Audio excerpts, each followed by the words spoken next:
Hey everyone, it's your girl Brandee J, and we are back with a brand new episode of the No Permissions Needed podcast.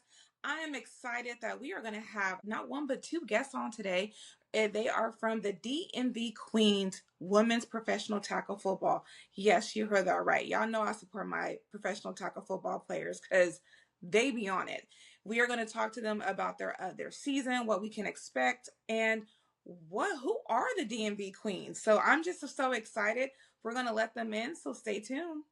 Hey everyone, it's your girl Brandee J, and we are here not with one but two guests.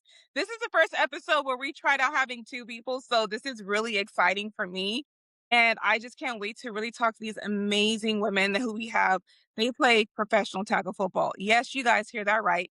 They're in the DMV area, close to my Philadelphia Eagles. Sorry, you guys. What I'm saying, I'm an Eagles fan all day, every day. And, Commanders did not have a great season.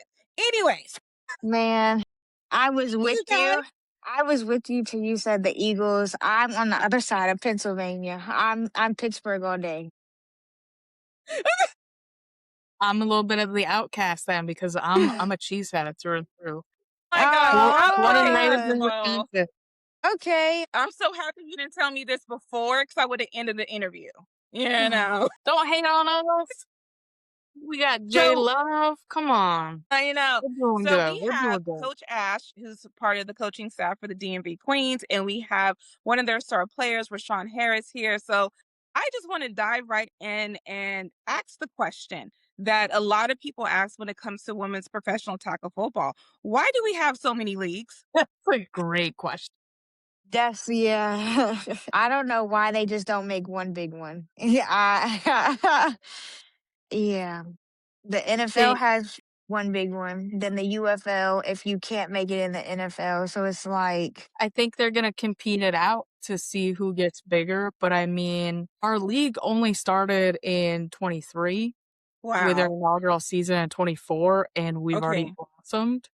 So the amount of teams that we have now is just incredible. And I think we're going to continue to see that grow. And Okay. so I know certain coaches are attracted to certain leagues. And so that's why they'll, reach out to this league or that league or our league and see where they can get in and fit in. But hey, I stand behind my head coach all the way. Yeah. I think we're in a great league and it's a good fit for us. Do you feel like that will stunt the growth of women's professional tackle football? Do you feel like, just like Rachon said, like the NFL, obviously there were two leagues and they merged into one because, just to be more competitive and to be the driving force. I feel like there's probably a lot of egos when it comes to the ownership of each league, probably. But do you feel that's going to stunt the growth of women's professional tackle football? I hope not. I mean, you think about it this way, a lot of the folks that built these leagues out, they're very passionate about women's sport and obviously women's football in particular. So I would hope that if we came to a point in, the next couple of years, even where we see them all balloon up, Yeah. that they agree to come to the table and have a conversation, put those egos aside and be like, let's do this right. As long as they've got full support.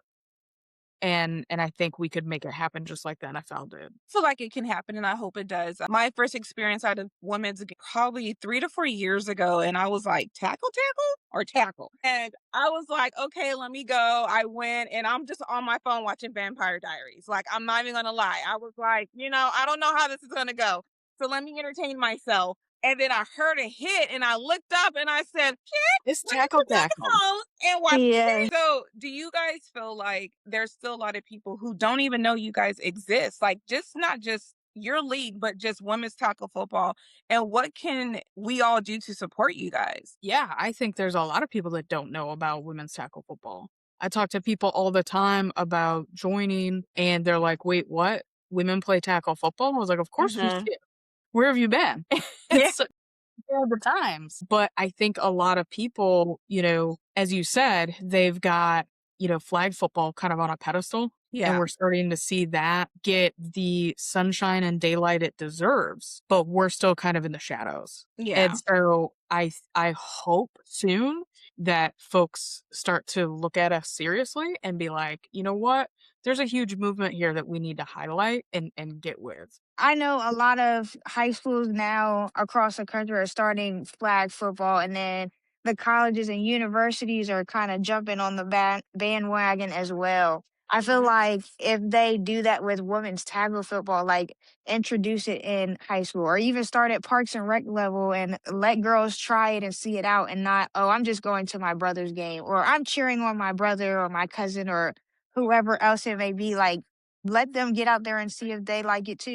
I agree. I feel like it needs to be, as a parent, for me, it was something that my daughter wanted to do. And I was not going to stop her. I was like, girl, let's go ahead and do it. Mama's going to be right there going crazy. But I just feel like there needs to be a way that we can get into the schools, like you said, to let people know we exist. So, what are some ways that the DMV Queens are getting out in the community to let everyone know that you guys are here? We do a lot of volunteering with the community and giving Mm-hmm. back. We try to show up at different sporting events to tell young women about us, even though, they might not meet the age requirement yet. Like, we still try to show up at their flag football games. We try to show up at whatever kind of, if rugby's happening, whatever it may be, just to show them and have players in jerseys that they can look up to. And a lot of them are like, wait, what? That's possible? And it's like, Mm-hmm. oh, yeah, it's possible. Come check us out in a couple years. Or if they're already of age, they just need their parents' permission and let's do this. But a lot of them get really, really excited. But I'm personally Mhm. happy to see from your point of view as a parent that you're letting your child explore this. Because many, many moons ago, I was in wrestling and Mm-hmm. I was the only girl in wrestling. And it came to a point where my dad had to sit me down and tell me that I was making all the boys cry. And so I had to exit stage left and I couldn't wrestle anymore. And so it's just really great to see that people are like, no, no, no, I want my kid in this. Yeah, I mean, it's important to let little girls know you can do it. Mhm. And, that's one thing I told my daughter. I said, we're as women, we can do anything we put ourselves to. I said, we give birth. So come to me when you give birth. I said, when you push out a human being, we can have a conversation, Yes. and that's what I tell, and that's the mentality we have to have with our young girls. It's like, you guys can do anything you want. So speaking of that, Rachon, how did you get involved with football? What was your journey like to play tackle football? So I have played basketball my whole life, like since I was younger. And then I stepped out my comfort zone in middle school and played volleyball and then parks and rec soccer. And I didn't like either one of those. So yeah, I stuck with basketball. So when I got out of college and I was back at home, I was looking for like a women's basketball league and just couldn't find anything for real. Hmm. So then one of my teammates, I saw her post something on Instagram about football and asked her, I was like, are you mean like flag football? And she was like, no, it's tackle. I was like, oh, okay. So I was like, yeah, might as well like try it out, see what it is, see what it's about. And I actually enjoy it a lot. This is my third season now and I don't know how much juice I have left in the tank, but I think I Wow. think it for real. I feel like I could give it some more years. It is something I definitely enjoy a lot. Women, we don't always have an outlet. You go to work, you have your job, you have your husband or your spouse or your kids and whatever else. And it's like, that's a routine. You do the same thing every day. But joining a sport, especially women's football, it's for you to gain friends, gain family, have Hmm. people that you can hang out with outside of your everyday routine, have play dates for your kids, and it is a good way to give back to our community. Like she said, we've done volunteering. We went to the marathon last week in DC. We went to our local skating rink and did a fundraiser there. It's really a lot of stuff that you can do. And our coach does a really good job of giving back. I agree with that because as women, it's like you want more out of life. and you want to do things. For me, I played volleyball and basketball, and I've always told people being an athlete prepares you, I feel like, for the real world, and it keeps you being committed, disciplined, and teamwork, and it gives you life skills that you could relate to the world, to the real world when you graduate high school, graduate college, or whatever. But then if it's something that you're continuing doing, it's building that sense of sisterhood, I feel like. That in our adult life, we sometimes get away from because of life. I'm sorry, life is so ghetto as an adult. I told Yeah. my son's 15, I said, you just rushing to grow up to pay bills. Yes, I regret saying I want to grow up. Man, that was a joke. Come on, can I just run it back? Because this is ghetto. I don't want to, but it makes, I feel like being a part of a sport makes life more, to deal with because we go through so many things, especially mental health, that you're right. You Uh-huh. need that outlet. I know for me, it's like going to the gym, having that to release that anxiety or whatever. And how do you guys handle, I know like with mental health, it's really big and, it's really affecting some of the NFL players and other leagues. So how do you guys deal with players or people who have dealing with things mental health wise on your team? That's a great question. Everybody deals with things differently, and so Yeah. it's really about getting to know each other, getting to know the players and understand like where they're at. Like you can tell sometimes, when Hmm. somebody shows up to practice that, they're not there mentally. And you just want to check in with them and make sure that they're good, that they're in a good headspace. And if they're not, ask them what you can do. Sometimes they just need somebody to listen Yeah. and just And I to think talk to. that's so important because, like I said, I tell my son, I said, I'm about to age myself. I said, growing up in the 80s, I said, it was amazing. I Yeah. said, our parents didn't know where we were at half the damn time, but I think growing up now with social media and what's going on in the world is more added pressure. And I feel like as an adult, being a part of a sport that you can go and knock somebody, that I'm all for that, Right? and it's really important. So I know like in the DMV area, there's two different teams, one league here, you guys. How do you guys like recruit people to get people to come to your league and to your team? They just really hear about us from word of mouth. They hear about our culture on our team and like what a family we are. And we have this understanding that we know everybody's got a ton of stuff going on all the time. Yeah. Whether you're a parent, you're in school, you're working a job, you're working two jobs, three jobs, whatever it is, and you just want to show up and have an outlet and learn something. Yeah. And so what we're able to provide is a home and That's assistance. If you need amazing. something, we're there for you.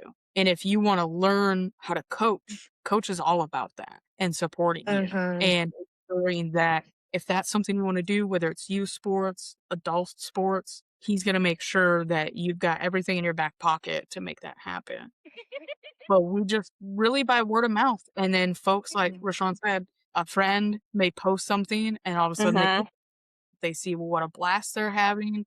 And next thing you know, you've got more players that are coming out, or we're getting more Uh-huh. phone calls from people, asking, you have room? It's like, come Yeah.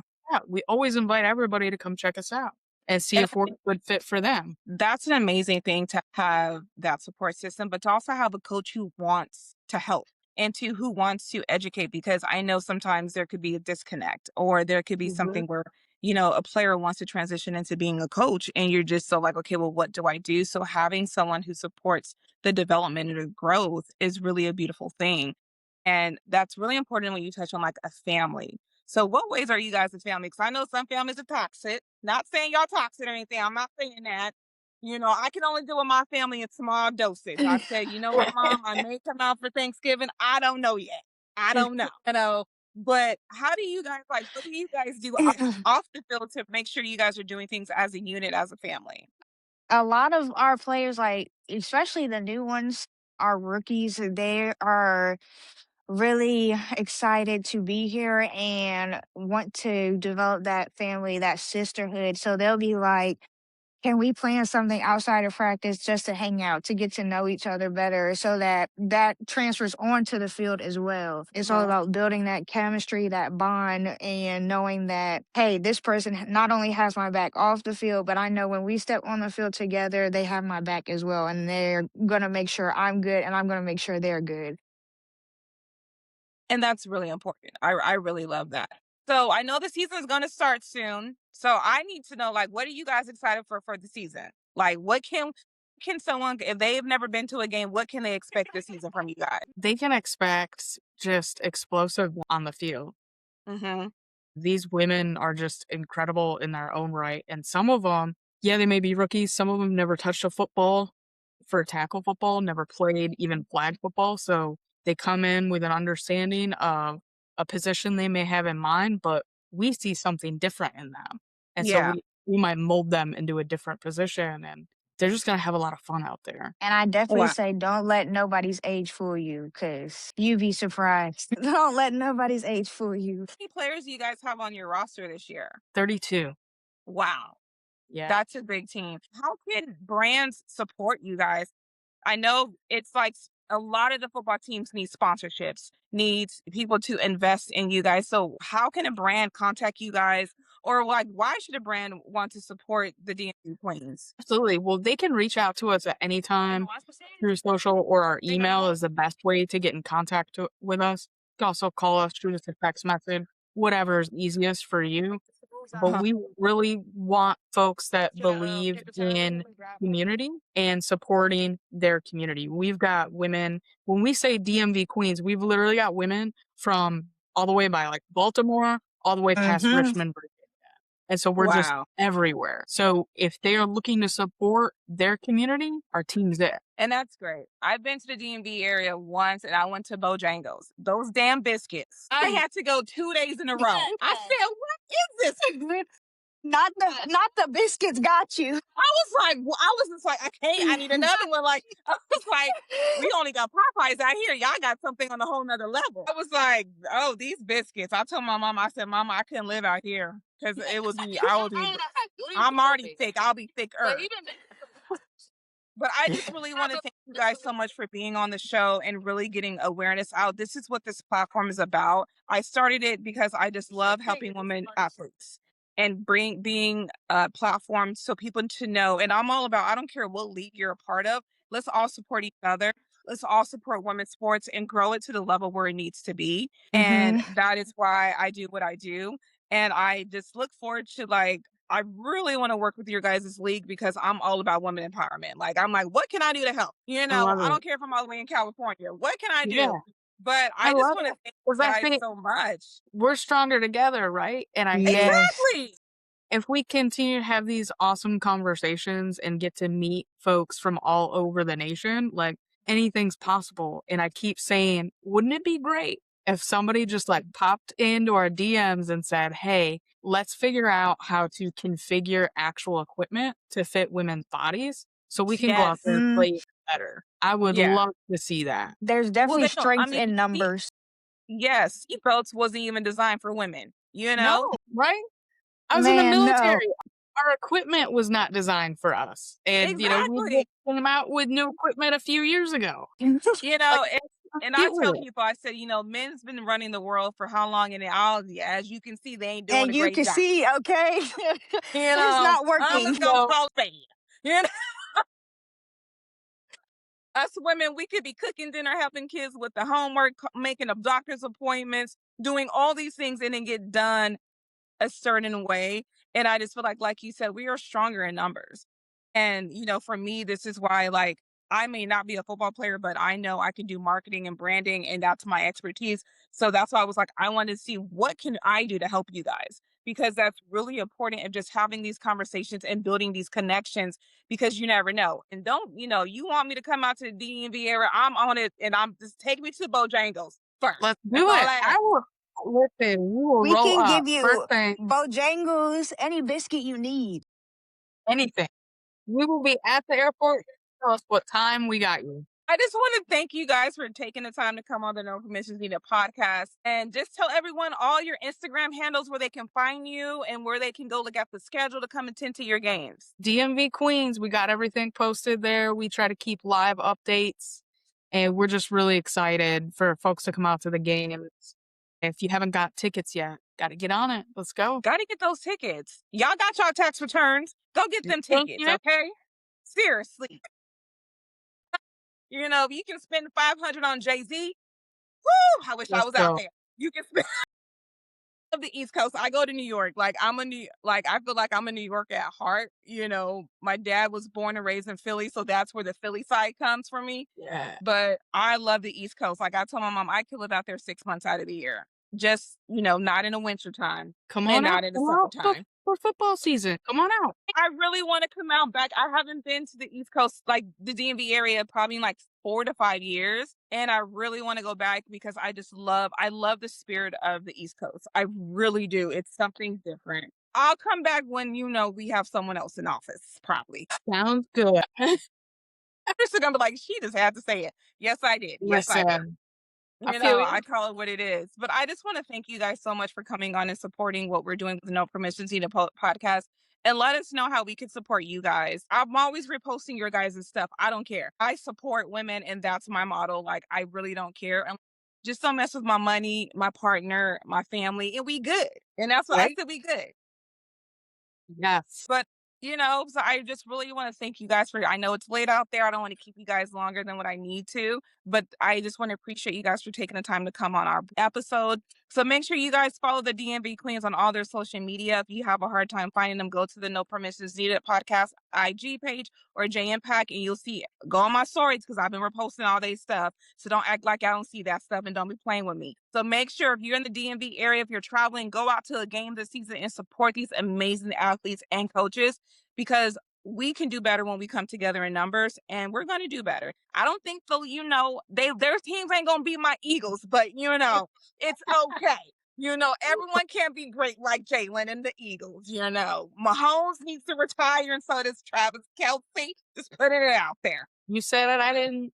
I want to thank you guys for being on the show. It was, make sure you guys continue to support. Follow us on Instagram, and we'll see you guys next time.